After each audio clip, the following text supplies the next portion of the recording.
गधा।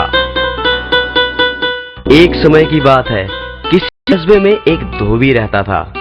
एक रात जब वह सो रहा था, एक चोर उसके घर के पिछवाड़े में आ घुसा।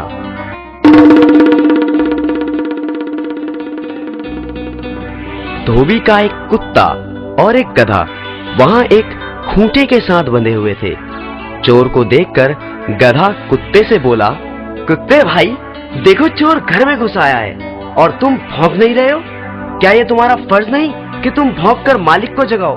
यदि तुम ऐसा नहीं करोगे तो चोर चुपचाप चोरी करके यहाँ से रफूचक्कर हो जाएगा। बात तो तुम्हारी ठीक है, परंतु तुम तो जानते ही हो मैं दिन रात मालिक के घर की चौकीदारी करता हूँ और तुम भी कोई कम काम नहीं करते, परंतु हमें मिलता ही क्या है? हमें ढंग से पूरा भोजन तक नहीं दिया जाता। ये बात तो तुम ठीक कह रहे हो, परंतु कुछ नहीं। मैंने तो सोच लिया है, मैं आज नहीं भौंकूंगा। मालिक को जब तक हानि नहीं होगी तब तक वो मेरी कदर नहीं करेगा।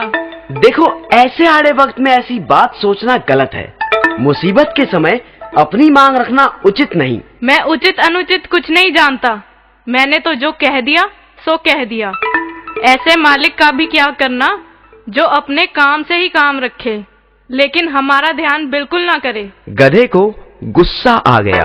ओए मतलब परस, तू अपने फर्ज में कोताही कर सकता है, परंतु मैं तेरी तरह कमीना नहीं।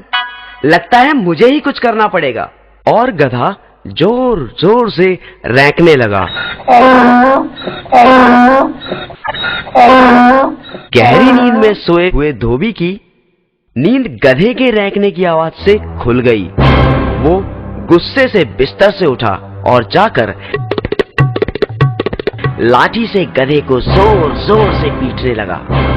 पिटाई इतनी बुरी तरह से हुई कि कमजोर गधे ने वहीं अपने प्राण त्याग दिए।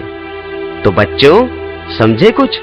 इसीलिए तो कहते हैं, अपने काम से काम रखो, दूसरे के काम में टांग ना अड़ाओ।